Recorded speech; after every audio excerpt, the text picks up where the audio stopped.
And I'm live.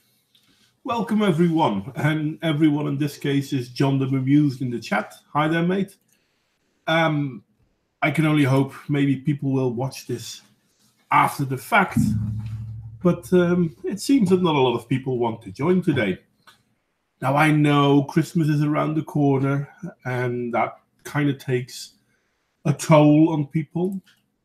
So I'm not going to be complaining about that. I am, however, going to address the topic I wanted to address. It's going to be a little bit one-sided, though, if I'm the only one talking. Let me first start with sharing the article we're going to be addressing. Here we go. It's from The Local, which is a French, how do you call this, website? And basically, the article talks about how the French police warns the government that they are at a breaking point. The French police have sent a stark warning to the government after yet again violence in the city. This is something that has been going on for a few weeks now, what the Yellow Vest protests going on. And no, please people, I understand it's terrible and whatnot, but they're not protesting the price of fuel. It's part of it, though, no doubt there. And the police, although they haven't always acted in the most correct way, they are basically just doing their job. And they are being stretched thin. Last weekend, all the police leave was cancelled in Paris, and 8,000 officers took to the streets of the capital. This previous weekend, there were 5,000 on duty when they were overrun by rioters and looters.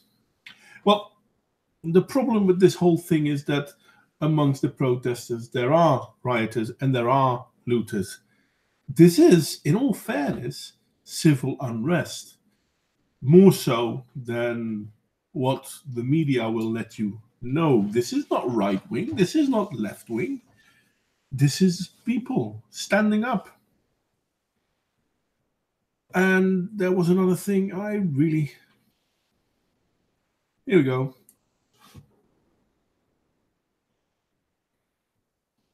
Rocco Contento, representative of the Paris. If there is rioting, that is not civil. Well, John, I'm going to agree with you, but civil unrest, I don't know. I mean, it's still unrest. I'm not quite sure what other word to use in civil unrest in this case.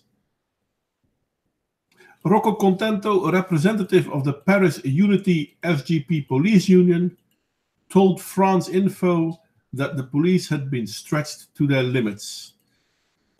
He went on to warn that an untenable amount of pressure has been put onto the police to manage the crisis that politicians are responsible for.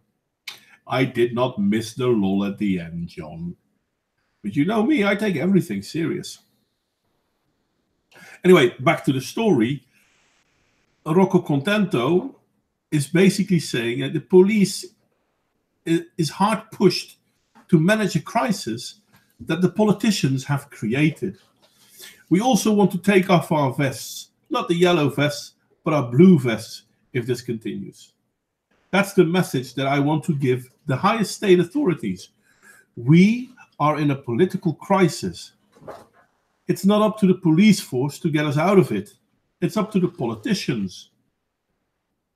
And I think what Rocco Contento is saying kind of hits the hammer on, hits the nail with the hammer on the head. Yeah, fuck it.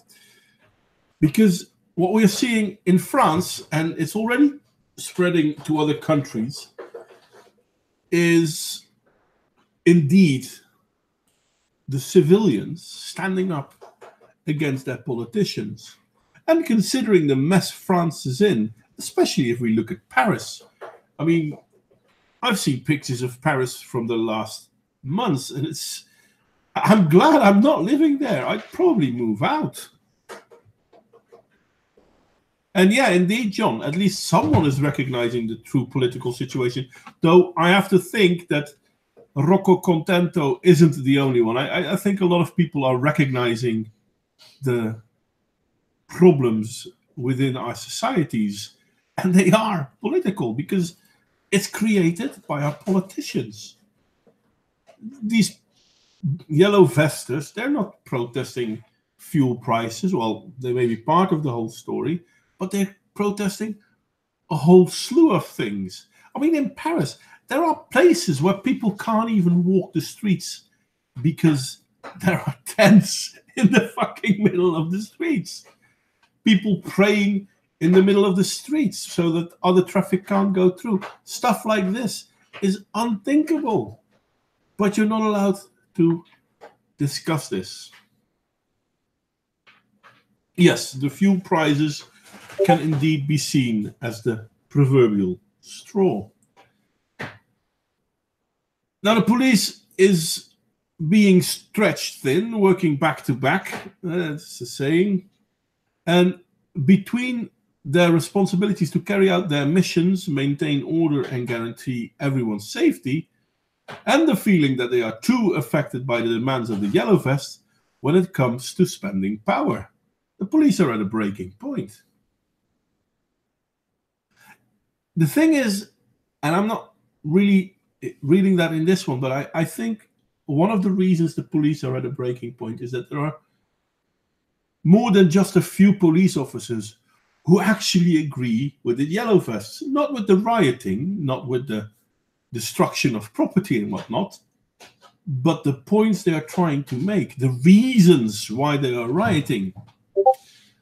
The unions are standing up in this, and they're asking the governments to fork over cash. They're not saying it like that, but yeah, that's basically it.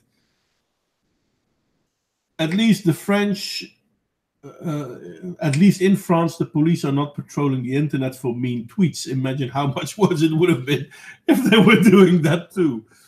Well, John, maybe, though in the yellow vests in England haven't had much luck yet. So maybe because they were, how do you call it, patrolling the internet, they kept down the yellow vests in Great Britain, for fuck's sake. No, I don't think that's true either, I know. But yeah, no, this is indeed a police force that's actually having to do what a police force has to do. And there has been excess violence by the police in France. Don't get me wrong, I'm not here to defend them. But at the same time, yeah, they are being spread thin. And why are they being spread thin? Because the European Union and the French government don't really want to listen to their people. After all, they're only people. Who cares? Kind of like Marie Antoinette. So if the people are hungry, let them eat cake. And basically, these police officers recognize that they are being pushed into a situation where they have to defend Marie Antoinette, whilst at the same time, they don't want to. I'm going to scroll down. Oh, I'm nearly done at the bottom. See, the thing is, I'm on my own. It goes a lot faster like that. But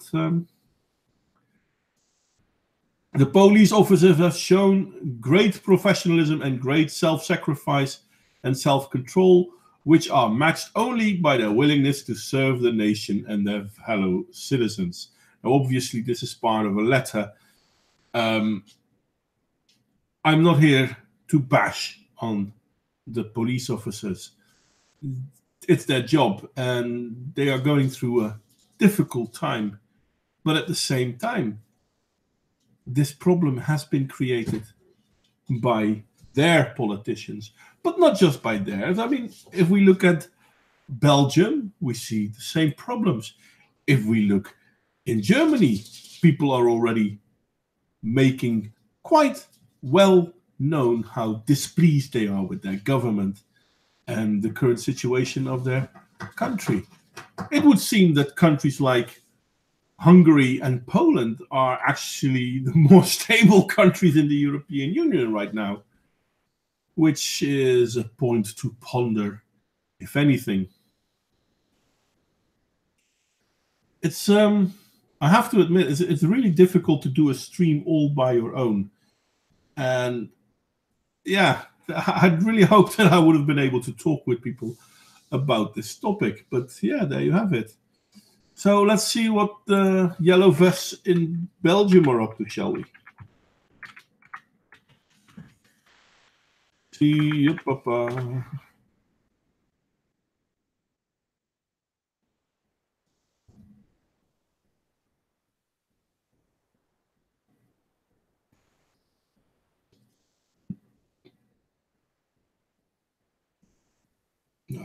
Okay. 70 yellow vest protesters detained after rallies spread to Belgium and the Netherlands. I've read about the yellow vests in the Netherlands, but that didn't really seem very serious. It was a small group of people, and yeah, nobody cared apparently. Yellow vest protesters took to the streets of Brussels on Saturday. Over 70 people were detained after the police scuffled with protesters and used pepper spray. There is no proposed fuel hike in Belgium, unlike in France. And it appears that the protesters are generally unhappy with their representatives in government. Who'da thunk? So, yeah, the yellow vest things are spreading a little bit. Our government has gone more authoritarian than in France. I'm not really sure if they are, John. I'm not really sure if the authoritarian in France is any less. I'm willing to think France has it worse, but we haven't talked about it because in England we have a Brexit. In France we have people being, how do you call that? Replaced by their own government. And I know it's a white hypocrisy. No, not white hypocrisy. Oh, now I've got a problem finding the words. Talking about things going bad and nope, can't figure the word now. Sorry. But yeah, no, in France, things are a little bit worse.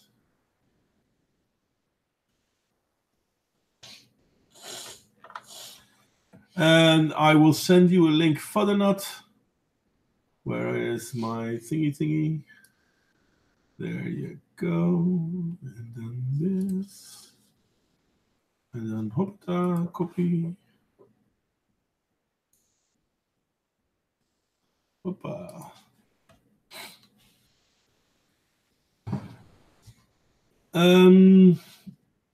Ludicrous Frexit. Well, you know, maybe this is the end of the political elite in France. Could it be that this will also be a damaging blow to the European Union? I can only hope so, but I don't think so. Hi there, Real Raven, and Fuddernut link is sent.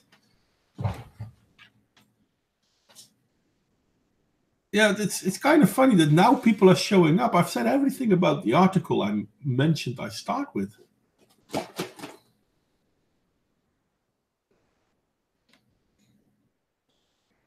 I'm waiting for Fuddernut to join me, if he indeed will.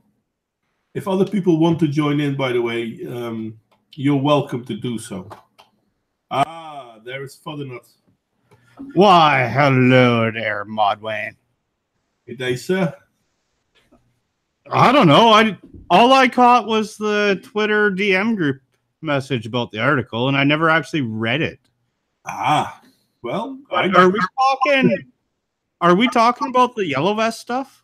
Yeah, and how the police in France is having a problem because they can't maintain their presence, so to speak, and they don't really want to. I really think that the will isn't there either, because a lot of police officers, in my humble opinion, recognize that the yellow vest protest is a political thing, and it's something that needs to be dealt with the force of the police, but with the no, I think force is the wrong word. It needs to be dealt with the compassion of law more than anything, because granted, there's been a lot of negative press about yellow vest and everything else, but I was actually just at a protest today.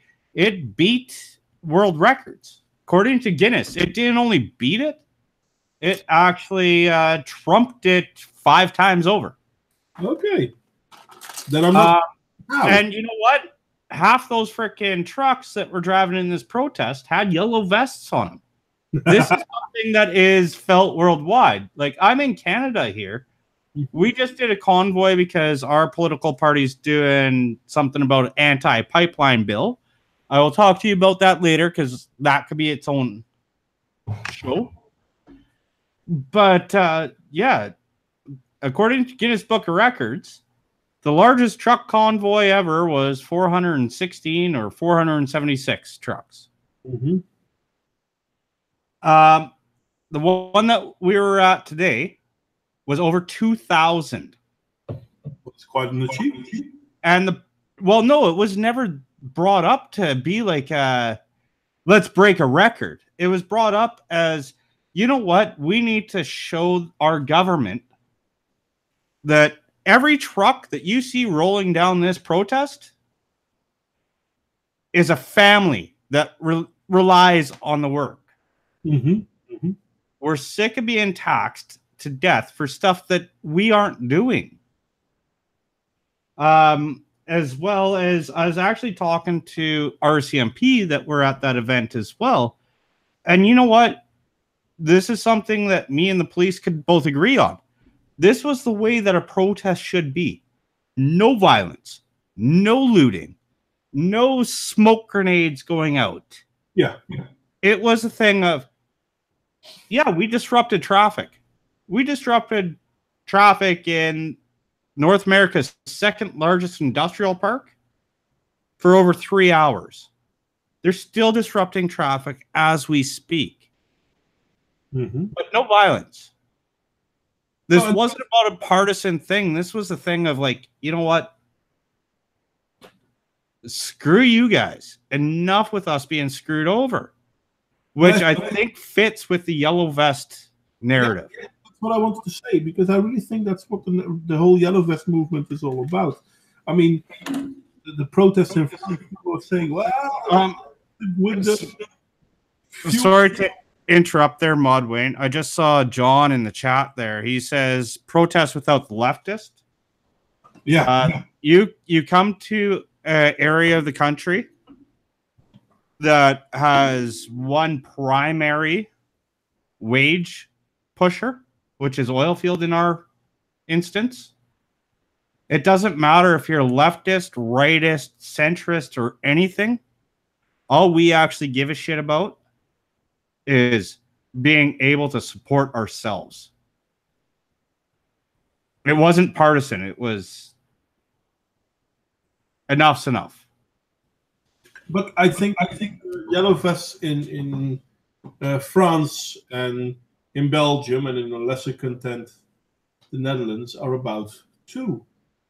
It's enough is enough. It's not even we have a problem with the rises in taxes. We have a problem with this or that. No, we have a problem with the whole lot of it.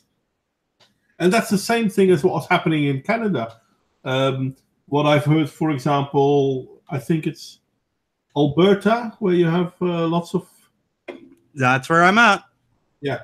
So people are complaining about the way that the central government is basically putting tax upon tax upon tax upon the people of Alberta without actually making it possible for these people to prosper, to live their lives. Well, that's part of the story. Like where I come from, Canada's a little bit different than, say, the United States. We have a federal government, then a provincial government. And they are two separate governments. Granted, we're having issues with our provincial government, and they need to go because, well, they're socialists. But the biggest thing is when you go, we run a first past the post type election here. Mm-hmm. By the time we vote in Alberta, it doesn't even matter. The election's won and lost. Yeah. Yes. Yeah. That is funny enough. That's why the Civil War in America, the one in 1800 and a bit, started because Southern candidates didn't even have a chance because the Northern candidates already decided more or less who would win. Yeah, and this isn't something that I'm new to saying. I'm not just riding some sort of bandwagon. I've been saying this since I've been on YouTube. And I've been on YouTube longer than you've been on YouTube, I think. Oh, probably. Or right around the same time. I haven't the clue because I don't really keep track of it. Sounds funny, but like the thing is I like the electoral college idea. Because give you an example, our prime minister came in. One of his platforms we're gonna revision how we elect people. He spent you know what, this number's coming out of my ass. Please, no one correct me, or at least give me the right number. He spent over $1 billion trying to figure out how Canadians want it.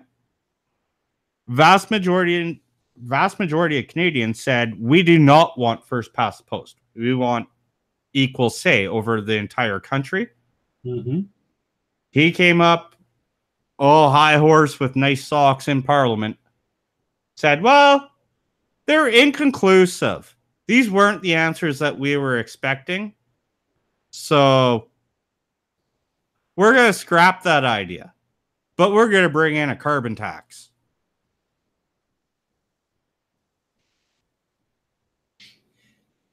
Yeah, I don't understand that carbon tax to begin with, but this is the same problem they were having in France. I understand the carbon tax. It just understanding something and having something make sense are two different things. Yeah. The carbon tax is there. The idea of it is you're going to make it so your carbon footprint is more expensive. Yeah. Which means that you're going to leave less of a carbon footprint. No, that's the thing, though. It's not. You're as you leave, but how is that going to decrease your carbon footprint? Well, especially in a country like mine. Like right now, it's a balmy day, and we're at -5. Yeah. Like this is damn near summer temperatures for us. You explain to any Canadian how they will live 12 months of a year in Canada without leaving a carbon footprint, whether it be cutting down trees, burning fossil fuels, or any other hippy shit that you want to say. Yeah, but I'm not even going to say in Canada. I'm going to say anywhere in the world. How are you going to live without leaving a carbon footprint? And paying for it doesn't change your footprint. It only means that you have to pay for it as well. Twice, because if we look at, for example, you're already the logic is the more you have to pay, the less output you'll do. How? Well, hold on. Sorry, I got somebody here needs to talk to me. I'm muting my microphone. Okay. Well, I'm going to have to wait. Ludicrous, I'm sorry about your joke about having to get up really early to beat the crowds, but yeah, I mean, I didn't really pick up on it, and we were talking slightly in a different angle anyway. We have the same problem further not. The people claiming they'll change the system will always just one under the current one, and so have no reason to change it. Okay, that's the first across the post. Okay, so then I'm going to say something about how I don't think any carbon tax is going to be something that will work. It's because you pay extra for what you're doing, but you're already paying for what you're doing. And if we look at Western world countries... Well, actually, that's the entire point of it. Is so the reasoning, like the logic behind it. The logic is actually kind of sound. The logic behind it is, okay, I keep my house fairly warm. My house is probably the warmest house of any that I know. I keep it at 73. The idea of a carbon tax is to make it advantageous for me to put my house at 67. Yeah, but that's then still, I mean, you're paying to do it, and then you have to pay extra for doing it. But it will not change the thing. It might change it because people can't afford it anymore, but then it's just taxing the poor, because the rich might not have a problem there at all. You're right. You're absolutely right with it is taxing the poor. It's a really stupid way of trying to control what people do, and you're not controlling them.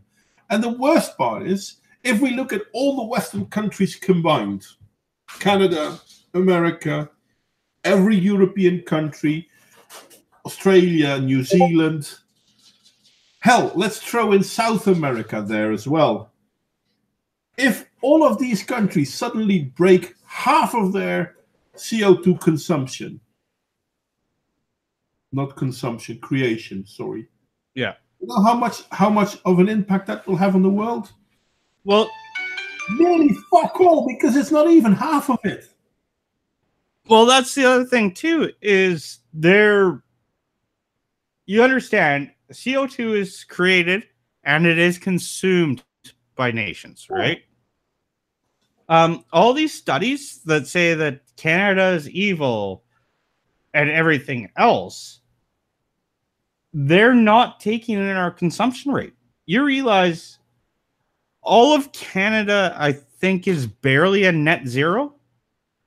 But with us dirty oil sands producing people, we're a net negative. Because of our boreal forests, we actually scrub more CO2 out of the air than is created by 90% of our country. Yeah, I'm willing to believe that. But that's ill forgotten when you're talking about carbon tax. Like, if we're going to do a carbon tax, how about we do it the way it needs to be? Let's do a carbon tariff. That means countries like Vietnam, China, and these other recently industrialized nations, which are polluting our environment a great deal. Oh, yeah. Far more than... How about we have a tariff on that pollution rather than taxing our own citizens? Because if we look at the Paris Agreement or the Paris Accord, it's the Western countries that need to clean this up. But it's not the Western countries that are polluting. China, India, they're doing far more damage than Europe, America, both of the Americas, North and South America combined. Well, anybody that's listening now that's ever been around an oil field will know what a flare stack is. It's a big pipe that comes seemingly out of the ground and usually has a 20-foot flame coming out of it. Yeah, to burn off access. You know what? Here's the thing. Alberta was one of the first people under the socialist government that we have now that says, oh, we need to implement this carbon tax to increase our carbon emissions. Yet what's forgotten about is we weren't being penalized about carbon emissions before. But we were the ones that went worldwide, were still classified as a world leader. We thought about, okay, well, we have all these excess fuels. We have to let them out. We either have to let them out or we have to let all of our rigs turn into time bombs. Mm-hmm. So how about we take these excess fuels and that are coming out of the ground as vapors. And you know what? Wow, these are going to power our gensets. These are going to power our pump houses. These are going to save us fucking millions of dollars a year, because rather than just burning this shit off, we're capturing what's coming out and we're running it through an engine, which can create a mechanical advantage somewhere else down the line. That's forgotten about. Mm-hmm. Through us in the Western world, chances are we are very large carbon emitters, but we're the only ones that have done anything in modern history to curb this. It's not a thing of we're emitting stuff and we just don't care about the environment. Even whether we care about the environment or not, because let's be honest, if you want to do something about the carbon, you know what? Plant more trees. We do. Actually, this, and I will put up with scrutiny, and I'd question any of your viewers to tweet me or DM me about it. But you realize oil companies plant the most trees out of anyone in this world, any other industry in this world? Well, I'm not sure in this world, but yeah. No. Ask Greenpeace, how many trees have they planted since the 60s? Greenpeace don't plant anything, but I'm not sure. I mean, I'm willing to believe that all companies do plant trees, and well, no, let's go by industry. What's the largest industry in the country that you come from there, Modwain? The largest industry in this country? Yep. Probably banking, actually. Okay. When's the last time a bank planted a tree? Granted, a bank is not a big carbon emitter, but when's the last time they planted trees? I have no idea. Next, let's go to automotive. Would you say that's a large industry worldwide? Like, it's not regionalized at this point. It's just worldwide. Would you say automotive is a large industry? That's decent. Yeah, guess what? They're not planting trees either. Yeah, it depends on where you are, though. No. Show me. Please show me where automotive industry is putting tree growth. Sure, but I think in Germany the Volkswagen factory did do landscaping around their plant as well. Yeah, landscaping's one thing, but let's talk about like actual forests. Oh. Or let's even talk about donations to places that, granted, you know what? If I take a hectare of land from place A and I cut down all the trees, let's see where that money went to place B. Guess what? These companies donate to organizations such as Greenpeace and World Water Foundation or whatever the fuck it is. The one about the whales. Mm-hmm. And when they donate to those organizations, it does absolutely nothing. Greenpeace does not plant trees. Did you know that? Yeah, no, I know. I did know. When you talk about organization, they actually have the highest carbon output out of any nonprofit on this planet. But they do zero to change other than protest for profit. Yeah, I'm willing to believe that. And like I said, you know what? You've known me long enough. If I'm wrong, I will admit that I'm wrong. But I'm not wrong on these. When you talk about the energy sector, in things such as carbon taxes and how we're all in this Western world, evil sons of bitches. Guess what? You got the hair on the back of my neck on end, and this ain't something about being a shitlord on the internet. This actually affects the way it works in real life, and I'm going to stand up. And I think to go back to the entire topic of the stream, I think that's where a lot of people under this yellow vest campaign that's going on right now are also feeling. It's no longer a virtue signaling thing. You're now just punishing us for being a westernized society. Well, yeah, and that's why a lot of people have basically had enough of their own governments, and this is true for nearly all countries, it would seem. But it's kind of funny that France is the first country where they will actually started to protest, considering that Macron wasn't voted into power that long ago. You know what? I find a certain level of irony in it, but I don't find it overly surprising. We all like to make fun of the French because they retreat to every world war. But off with their heads. Where's that from? France is Alice in Wonderland. That's where? Alice in Wonderland. No, do you know where I'm getting at with that? There was that queen in France that basically took the riches, and that was what was shout. What the hell was her name? Please, somebody in the chat, save my ass. I have no idea. The only queen I remember that shouted off with her head was the red. No, which queen got beheaded in France? That's where that actually came from. She got beheaded. Yeah, off with her head came from that whole beheading thing of this. Yeah, Marie Antoinette. Yeah, that's Thank you, John.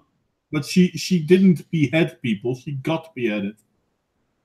Yeah, no, that's where the saying came from, though. That's where it originated. Where the hell is St. Clair? I have no idea.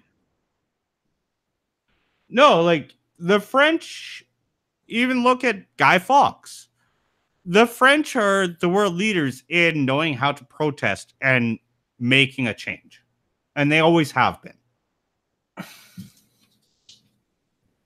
Name another country that's done it better. Now we're going from history into well, history repeats itself. Name another country that's ever protest and made as many changes as what France has with their protests. Well, like Britain hasn't. I got a lot of British lineage. I don't see how the French have often changed their country with protests. And like John said, at times it's like protesting is their weekend activity. So they protest a lot, but that doesn't mean that they always change a lot. So there is that. I think it's difficult to say which country has done it better by protesting, because there's a difference between quantity and quality, so to speak. And indeed, as John said, Guy Fawkes was British, and he tried to blow up something. He tried to blow up Parliament, if I'm not mistaken. Yeah, I think so. I'll be right back. Well, okay.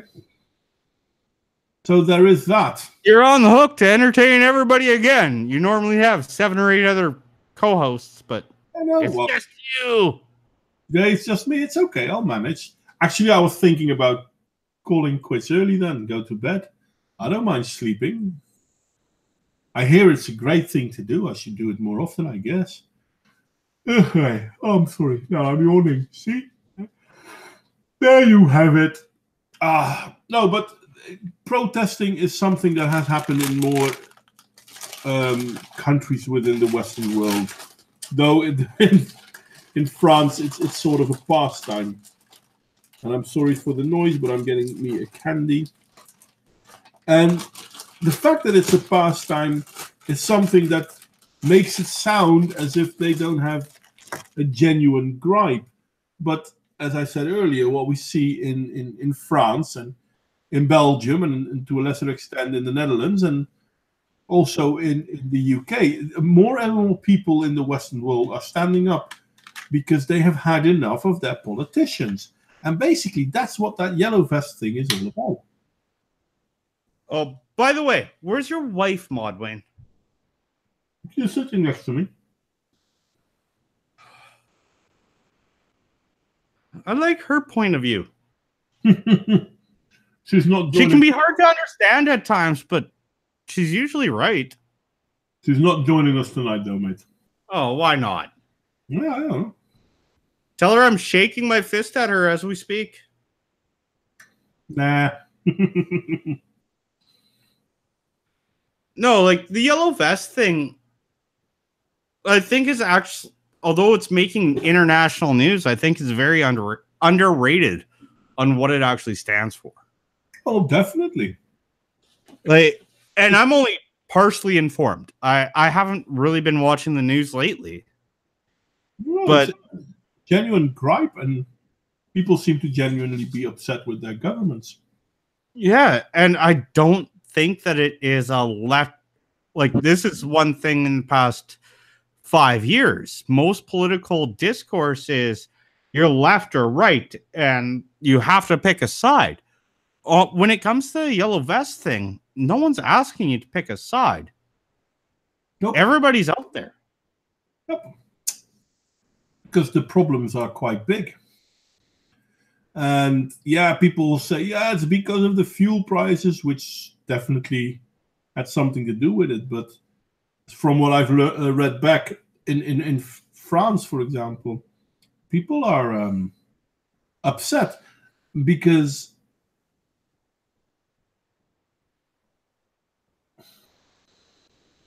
I'm sorry. I'm now reading. John, you could do a couple's stream, Modwain. There are others. I have no idea what you meant there. See, this is how. I think what he means, you could actually end up doing a couple streams on this topic. Oh, maybe. Like, correct me if I'm wrong, John. I don't know. I have a hard time understanding you in best of times. But that's the way I take it. Like, this is... I think we could do a stream on the yellow vest thing that's going on. And I also think that we could do streams just even on the underlying. Like, when you think about this, this is something that affects the entire world.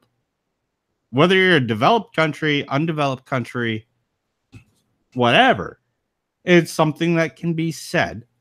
Like, hey, you know what? I'm just sick of this. And it's not about like, oh, shit, they're taking my money to build roads and I don't drive down that road, so why are they taking my money? It's more of a thing like, hey, they're taking all the money. No one is any longer investing in my country. The road I'm driving on, I can't even afford to fix anymore because I ain't working. Yeah. Like, and then, I don't know. I just think this is something that this goes, and I'm kind of excited about it because it goes past the left-right divide. Mm-hmm. And it makes it, we all kind of feel this way. If you are sitting there living off welfare, you kind of want to raise. But if your country's not making any money, how are you going to get that raise? If you're going 9 to 5 every day to a job, you want to raise. But when the country that employs your company, and by country, I mean like investment capital flowing into your country, is no longer there, how can you justify asking for more money when you can see that the company's no longer making the same money? Yeah, I don't even think it's purely simple as that. I really think there's It more. really is. It No, really is. It comes from the economists down. yeah, but the question is, why is it that companies or economies are um, being hampered? Let's call it that. Because of virtue signaling. I'll tell you right now, that's what it is. Virtue signaling says we need to pay for our fuel consumption.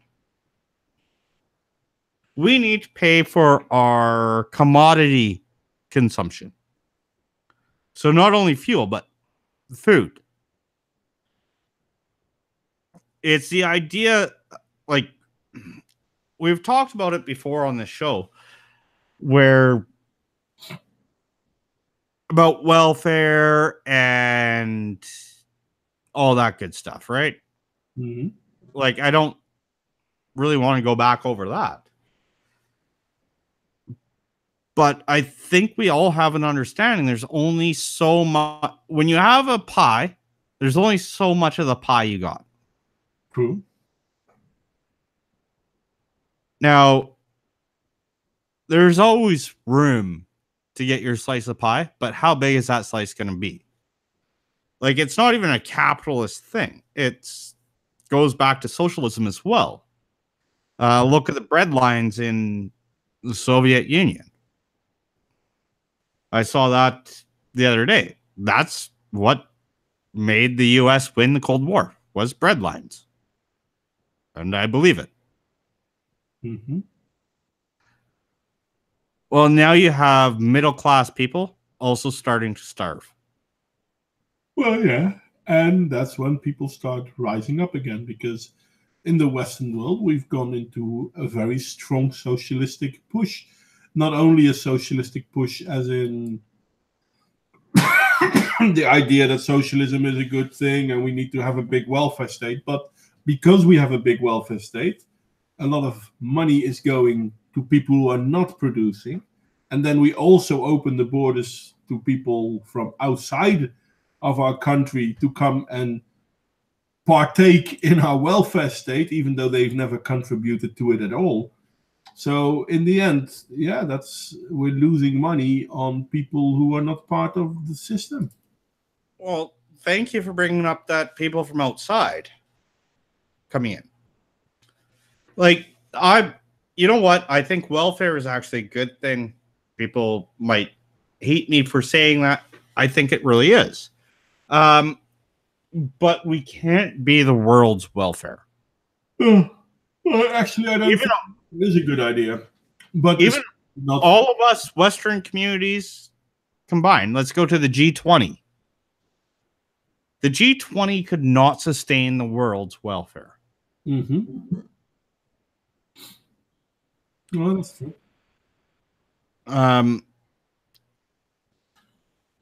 So yeah, no, it does come down quite a bit to immigration, and even if not direct people coming over immigration, it comes down to those UNICEF commercials of the starving Africans or whoever the hell they were. You know what? We can't feed everyone. Oh, true that. Oh, sorry, John. I don't think she's watching. So she's not chatting in.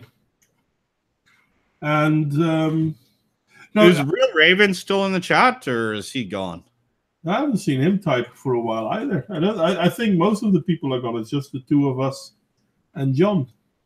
Oh, well, what's stopping John from actually clicking that Hangout link and joining? He's traveling. And you know what? I noticed myself yawning and yawning and yawning more. So I think I'm going to call it quits. You made some very good points. And the idea of whether we do or do not need a welfare state might be an interesting topic for sometimes. Yeah, but I don't. Oh, John doesn't have the link. The welfare thing is, you know what? In this, and I'm doing air quotes right now, in this community, I'm at a very minority that think that welfare should still even exist. Well, I'm not saying it shouldn't exist, but I'm saying that you shouldn't have it the way we have it now. I'm sorry, John, I didn't see you were willing to join.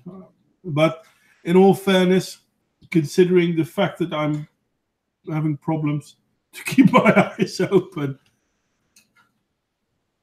Glad that I'm not interesting, Modwain.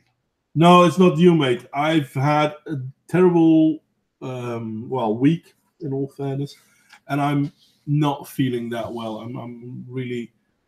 I have the feeling I'm coming down with something, which is... You're coming down with the case of socialisms, okay? No, that's not it. Yeah.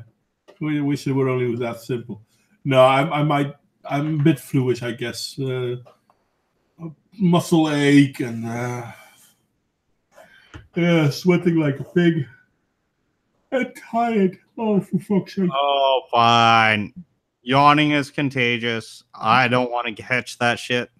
And I've been for quite a while. I'm sorry, John. I would have sent you a link. But yeah. I might do. Hey, John, if it makes you feel any better, I might actually do a stream later about all this shit. It'll be like in 4 or 5 hours from now, but yeah, you're currently traveling, right, John? Or am I misunderstanding that? Okay, but we can't have dead air while we wait for him to type in the chat because there's a good fucking 10-20 second delay. Yeah, I know. But I can't hang up now, can I? He'll be in Zealand? Sleeping. Oh, by my stream. Yeah, no, that's fine. Yeah, it's 12:30. Well, nearly 12:30 here now. So I do like to thank you for coming, though, Father Nut. It was good that I didn't have to stay all alone.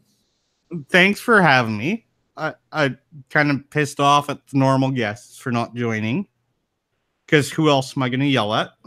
I don't feel comfortable yelling at you very much. That's okay. It's okay. Although I did catch that part of that stream that you and Dog did. Yeah. Okay. You guys could make it a regular thing, and you had good arguments on both sides. It's hard to was it hard to pick. No, it was really interesting. So who knows? Maybe we'll do another one someday. It's not impossible. Anyway, thank you for coming, Father Nuts, and the people in the chat. Well, John is the only one active, and Ludicrous, I think. Well, no, there has to be someone else because with him, there's only 3, but there's 4 watching. Yeah, I mean, maybe Real Raven is still watching, or Ludicrous didn't log off yet. But I am going to call it quits. Thank you all for taking the time of your day to spend with us, and I hope to see you all next week. And I'm pressing the